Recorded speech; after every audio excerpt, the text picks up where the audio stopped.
Fire. 500,000 years humans have been living with fire, intimately, sharing stories, songs, dreams, and visions. But you know, it took 500,000 years before we realized we could intensify its heat, we could add different catalysts and ores, and we could melt the minerals out of rocks and create metal. So we lived with this technology intimately for so long. What kind of technologies are we living with today, which we still don't really understand their full potential? That's what I wonder. And I think the video camera is an example. How many of you usually have a video camera in your pockets? A few, yeah? How many of you have one of these, yeah? Yeah, a few. Quite a lot, most of you.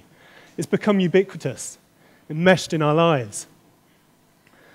But I think we're only just scratching the surface of what this technology can do. And I want to show you how we're using participatory video to introduce the right elements, to create the right conditions, to unlock the hidden potential of this technology. This is a group we worked with in Ethiopia recently. We're a team of trainers who work all over the world, sharing our tools and methods with community members. We're not training citizen journalists or video activists. We're training community changemakers. That's our goal. Here we have 12 of our team that we trained using different games and exercises to learn how to use the camera, framing and learning how to push record. Very simple, very fun. And then they start to then include the wider community, to bring in their peers and their friends, and they start to look at their situation and plan their film together. So this is collective creation, co-creation. This is something we don't often see with video. Usually it's one director, but here this is a whole community. It's more like the kind of thing we see on the internet with Wikipedia, which is what we've created. But this is happening on a local level, in one community, one village, in your community. When we arrive in a community, I put down the camera, and that's the last time I'm going to touch it. The whole time I'm there. I'm not going to touch the camera. Our trainers don't touch the camera. It's one of the community members who will unzip the bag and take out the camera for the first time, because it's so important to let go of control right from the start. That's what we're about. We need to let go of control, because we know that this is not a video camera. This is a people magnet, pulling people together to join in, to get involved, to see what's going on. What's this project about? But it's also, it can be pulled outwards, because there's a lot of people who won't come to that meeting, that community meeting. Maybe they're too busy, maybe they're doers, maybe they're innovators. They're actually out there working, they don't have time. Or maybe they feel they've got nothing to offer. Too powerless, too poor, too uneducated. Whatever it is, this can go out towards them. And we find that in the hands of a local person, this is 1,000 times more powerful as a magnet. And they will be open to share their stories if it's their neighbor in front of the camera or their friend who's brought it to them. They will have a chance in the comfort of their own home, their front room, their backyard, to plan their stories and to plan their message and then film it. This is participatory video. It's about making videos with the whole community. But it's not just about making video. It's about getting people together, to plan together, to unite, to take action locally, to make changes that they want to see. For lasting positive development, which contributes to the well-being of the whole community, we need to get consensus. We need to bring the different parts of the picture together. Because whether they are the poorest or the richest, they all have different knowledge.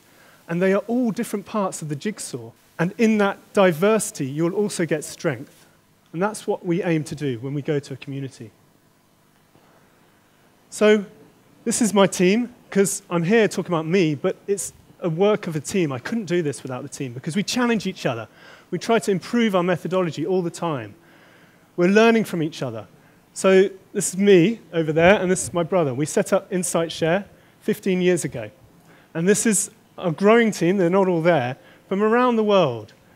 All passionate people, a lot of them have social science, anthropology type backgrounds, but not all of us. But very few of them have filmmaking backgrounds. which is interesting. So we've been working in over 50 different countries, 200 different participatory video projects. We've been doing this a long time in lots of different spaces and different conditions. This was with women in a South African township. Or whether it's youth in a London estate, or here in Brussels, it could be. This is the chance for people to represent what they're doing by themselves, to be able to have a voice, but to be able to share and be represented by themselves. And that is fundamentally different. There's none of this active director, passive subject. They are the directors. And in being the director, you'll find out a lot of things about the subject.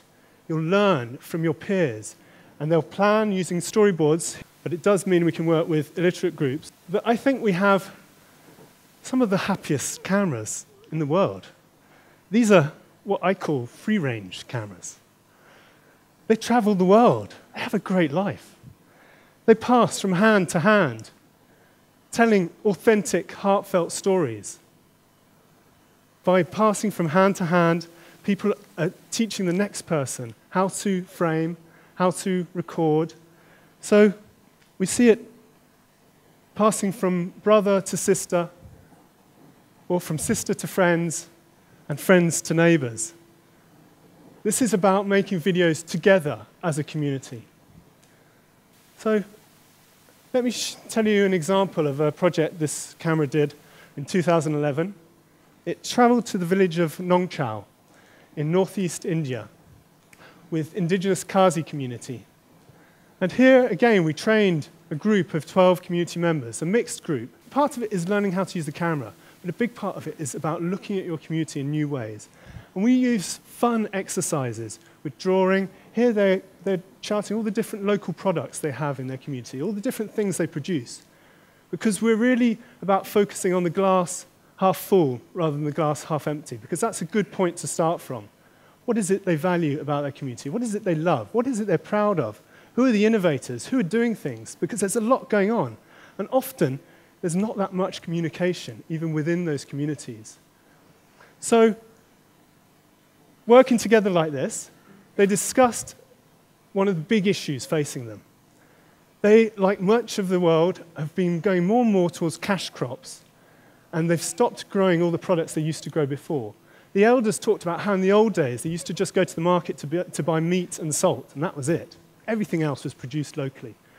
But now, they have to go and labor, they have to go and work in order to be able to buy the products they need. So they decided that they really needed to do something to become stronger, to increase their food security. They couldn't rely on the climate. Well, the elders talked about millet because it's very nutritious, it stores for ages, and it can grow on poor soils and is adaptable to different climates. So they decided to make a film about millet growing, and they made a little drama, which I'm going to show you now.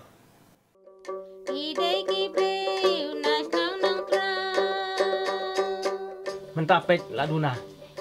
Tao ni miyo su menta. Di dan stang ketukan ni kibarem. Di hani kapor ngas ngoman ajing mut ya pikon. Dapis ngau ya hap. Ba mentah ngi pen kan mau. Bau kerai, bang irep mensua. Upen dap upen biang ngim juk kuslai ka bang kadi. Dai mentah kan ni kapor parem khau. Ta ija bet nak kerai tu.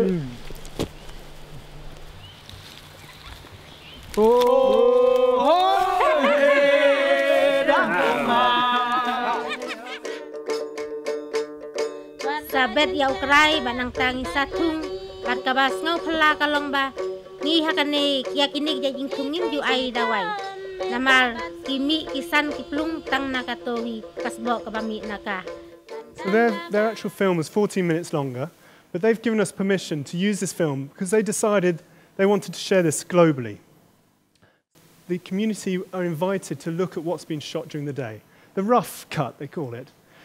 Some of it's shaky, but they love watching each other and seeing themselves, and it's also a chance to start talking about the issues and to get involved. More and more people get involved. And this is what we find, that a lot of development projects have trouble getting engagement from communities and keeping it. We find often our trouble is the opposite. It's about containing the excitement and energy. So here, you can't see, it's not a very good photo, but there were 120 people who turned up to the last screening in the village. And some had even come from other villages. So now there are 25 out of 35 families growing millet in this village. And they have shown their film in all the different surrounding villages, using it as a tool to inspire other communities, maybe to grow millet, but also to think about what products do they have that are possibly being lost, that can be given new meaning and new sense and help them towards their food security. The film has also been shown in Sweden at the indigenous Terra Madre and in the Philippines at conferences with scientists and development workers. In this way, local solutions are able to be spread globally. But our first goal is always the local goal, because I'm bad at football, and I know that the closer you are to the goal, the more likely you're going to get the ball in. Next, this camera travelled back to Oxford and sat in our cupboard, I think, for a while. And then it went to Guatemala. We worked with local partners, we always do, with local NGOs or community groups. And here we use participatory video to train a group of 12 rural, indigenous, adolescent girls. So probably some of the most underserved population in Guatemala, I would say. Also, a very difficult group to work with, potentially. And the work was focusing on sexual health education and overcoming violence. Also very difficult issues. How do you do this? How do you do that with video?